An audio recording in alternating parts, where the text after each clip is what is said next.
consciousness and the cosmos, a path to one's own inner cosmos, in assistance of a more profound understanding of the current planetary transition.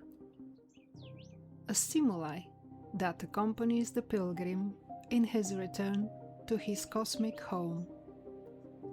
The Consciousness and the Cosmos, postcard offered by the Uksim Planetary Service Center. This enriched edition of the Consciousness and the Cosmos showcases a collection of insightful recordings featuring the teachings of Daniel Gagliardo, the visionary instructor and founder of Uksim, captured during vibrant Cosmosophy gatherings held across Europe and the serene landscapes of Uksim, Argentina.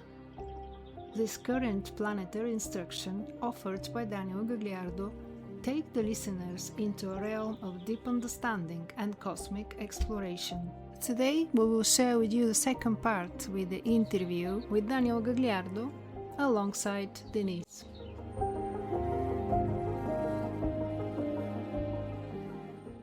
In all this, says Denise, there is a word that resonates with us a lot. I had pretty hard time understanding one of the concepts in my mother's books by Osho, Krishnamurti, Anthony, Mello, and others. Some of them referred to the need to eliminate the ego. Therefore, I would like you, Daniel, to talk to us about the ego, its importance, and the idea of eliminating the ego.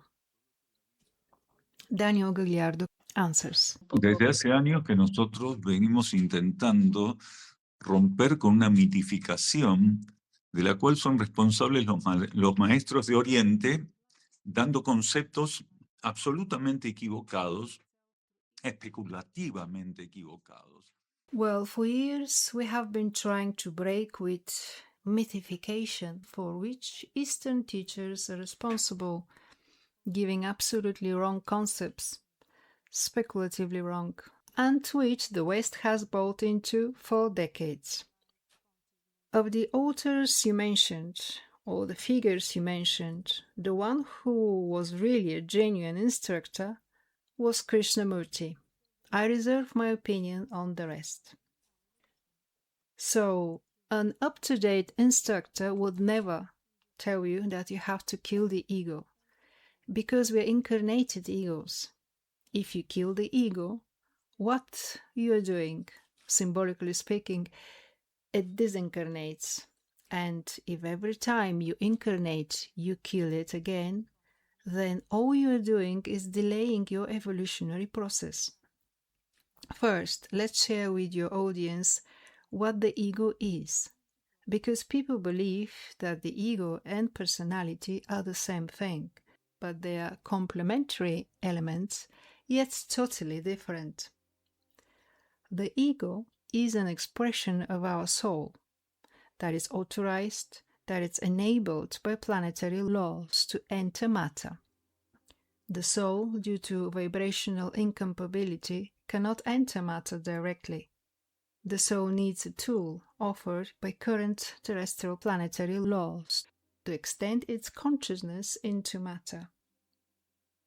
That energy, that vibrational appendage, that extension of the soul into matter is what we know as the ego. Now, the ego itself needs tools, vehicles to work in matter. What are those vehicles? What we know as personality.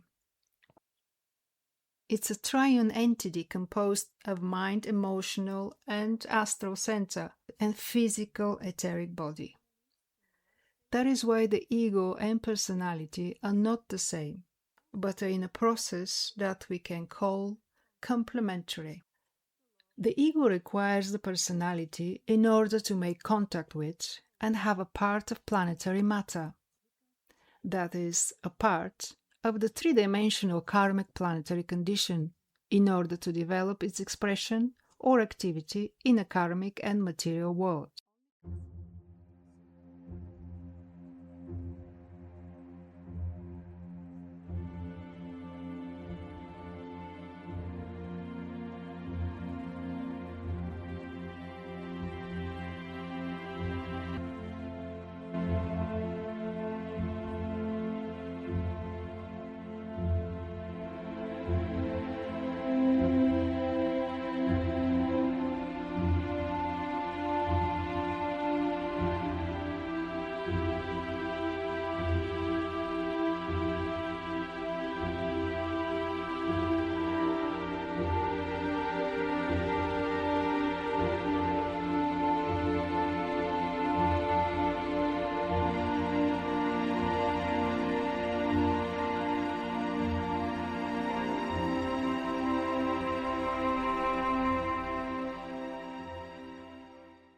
lo que estás viendo es un proceso protocolar energético regido por 3 leyes, las leyes mentales planetarias, astrales emocionales planetarias y etérico-físicas planetarias, con las cuales el ego está haciendo una experiencia, porque lo toma como un cuerpo, como un conjunto de cuerpos.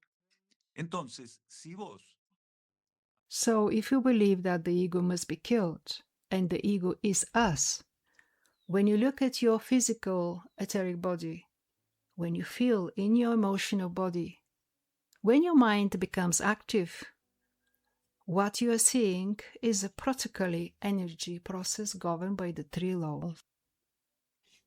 The planetary mental laws, planetary emotional astral laws, and planetary etheric physical laws, with which the ego is having an experience because it takes it as a set of bodies. So if you assume or adopt the stance of many spiritual teachers that the ego must be killed, you are automatically invalidating it as an evolutionary tool of the soul. It is telling the soul that what you have extended to matter must be killed because it's toxic. What would be the point of the soul receiving planetary consciousness, planetary laws, the possibility of having bodies of the personality, if then the personality has to be killed? So what the ego has to do is polish itself, educate itself, become more subtle, elevate itself. The task of the ego fundamentally is to remember its internal origin. When the ego remembers its internal origin, it has taken a great step, a really great step, because then it has just discovered, for the first time, it understands the importance of its presence in matter. Until it understands, it does not recover that consciousness. Until it discovers deeply, transcendently, that its origin is internal, that it is an extension of the soul in matter. Until it discovers that, it identifies with the personality. That is why people continually confusing ego and personality. Because the ego is lost in matter until it regains the understanding that it is an extension of the soul. Until it regains that understanding, it is deeply immersed in a 3-dimensional karmic field. The ego identifies with the personality in such way that the ego loses its compass and inner spiritual orientation. So the masters say, you must kill it because it is identified with matter. No. The ego has to do all its work of reversal, of identification with material forces, to begin to search deeply for the connection with its source.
Cuando el ego recuerda su origen interno, dio un gran paso, porque entonces acaba de descubrir, por primera vez entiende la importancia de su presencia en la materia. For this process of the ego to disidentify with the personality and attempt to reconnect with the soul, there must be a number of experiences under free will that ultimately, through disillusionment, lead the ego to seek another solution, which is to transcend this illusion of believing that matter offers everything, and that in matter it will find all satisfaction of desires, the search for comforts as well as guarantees or other satisfaction. The ego will end up disillusioned, realizing that matter will never pay off the bet it made on it. Then, from that point on, the vocation to find that which truly gives it identity begins to emerge in it, because it has already discovered that matter does not give it identity, that matter, in any case, abstracts it and robs it, robbing it of the possibility of finding its true identity, its true origin, which is internal. From that moment on, an inner vocation, a spiritual vocation, begins to emerge within the being. This means the vocation to unite with the source, that he begins to suspect is not material, and that he discovers it abstract, subjective, internal, spiritual. From that moment on, the ego begins to grow, because by becoming a receiver of the energy of the soul, discovering that its origin is internal, it begins to receive nourishment that truly fits it, whereas its identification with matter was a nourishment that intoxicated. From that moment on, the ego begins to grow. It begins to receive instruction from its own internal life, from the soul of which it is an element, an instrument. From there, the whole story changes, and the ego learns to be in synchrony, in attunement with the stimuli of the soul, and seeks through thoughts, feelings, and actions that impose himself on the field of the personality. For this, at this stage, the ego that is incarnated already with an internal vocation is in matter, having accepted certain tasks in matter on behalf of the soul.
You will have noticed that it is very common for people to say, "What is my mission?"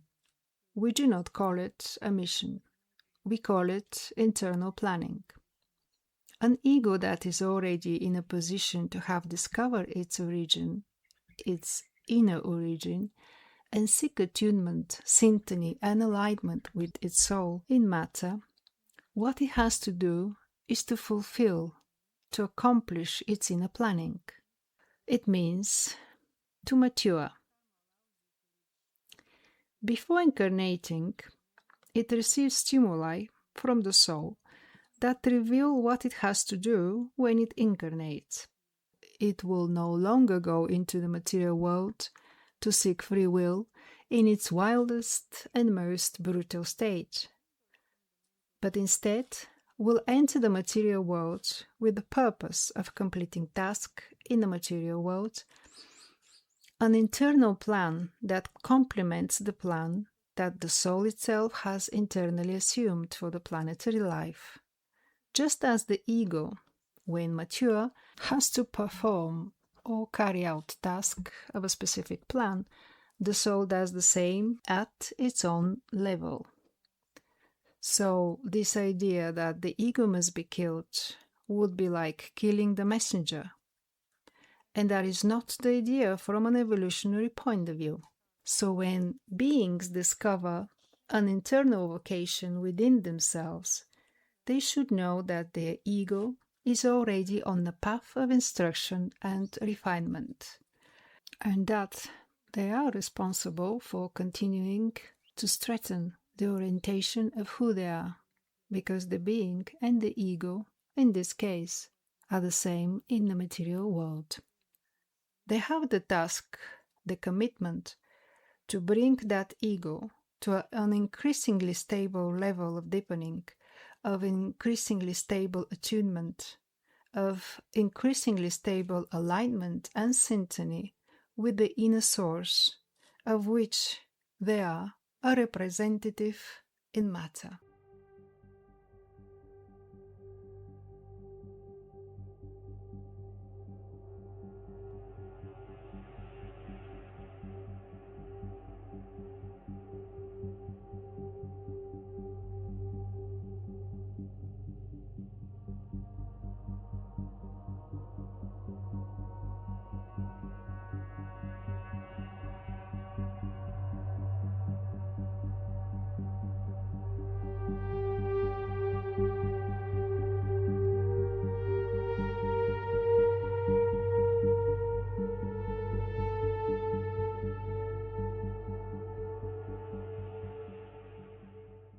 Denise continues with her following question. In this planetary transition, is a teacher always necessary to accompany us in this process of the transition? La humanidad que nosotros conformamos tiene un nivel de atraso enorme. A esta altura de la transición planetaria, nosotros tendríamos que tener un nivel de elevación muy diferente al que tenemos. Quiere decir, es absolutamente deficiente la relación de la mayor parte de la humanidad con la vida interna. Daniel Gagliardo answers, humanity, as we know it, is hugely backward. At this stage of planetary transition, we should have reached a very different level of elevation that we have. This means that most humanity's relationship with inner life, with cosmicity, with their own inner cosmos, is absolutely deficient. Humanity is so identified with the material factors, with the three-dimensional field, that it faces immense difficulties. Most of humanity even believes that everything we are talking about right now is very nice but romantic fiction. Most of humanity is not in a position to confirm that this conversation we are having is a serious one, but rather that we are dealing with nonsense. Well, things in the world are very serious. So why do we make this advanced statement first? Because certainly, for a humanity that is so backward, a reference point is often needed. Most people, even those with spiritual interests, are backward in their understanding of certain cosmic subjective issues. So for those beings who exist on the planet at this moment, there are different types of references that could help them to strengthen their search and understanding of these cosmic aspects, of these urgencies that have nothing to do with the material aspects of urgency, but with an urgent relationship of connecting what we are in matter with what we are on internal and spiritual levels. So for these beings, there are tools available. Following a teacher, continues Daniel Gagliardo, as was done in a previous cycle, would now be a delay, an interference. In the same way, following doctrines, dogmas, and religions is a delay. Why? because all these elements lack the capacity for updating. While human beings have an initiate capacity granted through evolution to update themselves, dogmas, religions, and doctrines are immovable. Therefore, the worst thing a being could do today is to seek a structure for their spiritual and philosophical support that does not allow for any kind of alteration within itself. Therefore, what a being must have first is a vocation for truth, a vocation for inner life, a spiritual vocation. If that vocation for inner life, for truth, for deep knowledge, for their inner self, for their inner cosmos is present in them, then, from that point on, their own inner energy, inner consciousness, inner instructor, and hidden and subjective laws will begin to provide them with the tools they need for the stage of the search.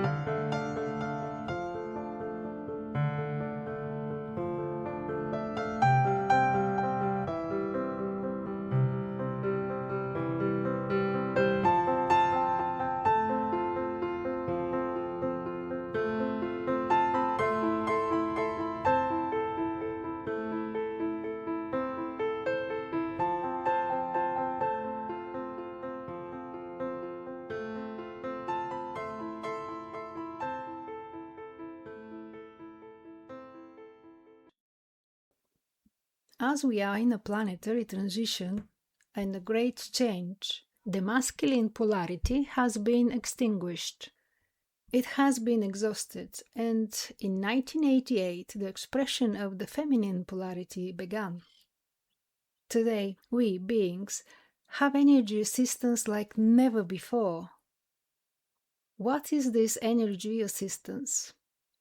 It is a capacity for introspection, for internalization, which the masculine polarity could not offer, because it was one of the externalization.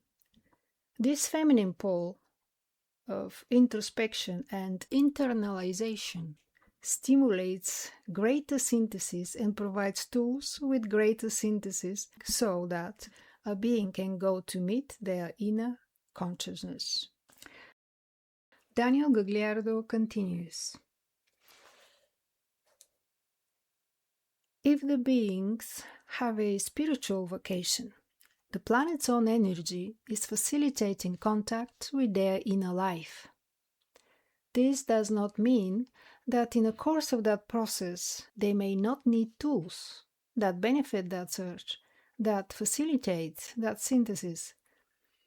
We, from our group and our Uksim movement, no longer at the level of Argentina only, but at the planetary level, because there are Uksim groups in the different parts of the planet. We offer those references. However, we make it clear to people that they do not have to follow teachers and instructors. We prefer to call them instructors rather than teachers, because the figure of the teacher is very flawed, generating dependence, practically hijacking the disciple's identity and supplanting it with the teacher's will. So we call an instructor someone who is capable of being a bridge between certain aspects of the energy of instruction and what a disciple or seeker may need. So it is not a matter of following an instructor, but of taking what that instructor can offer, determining, with genuine discernment, what is useful to me from that instructor, and applying it in the search for my own inner instructor. If an instructor, when offering me something, is interfering with my relationship with my own inner instructor, with my own soul, then this instructor is a fraud, because he's trying to occupy a place that does not belong to him. We all have an inner instructor. Any genuine tool must serve to refer you to that inner instructor, in accordance with the feminine circulatory order that is available on the planet today for us to encounter with our essence.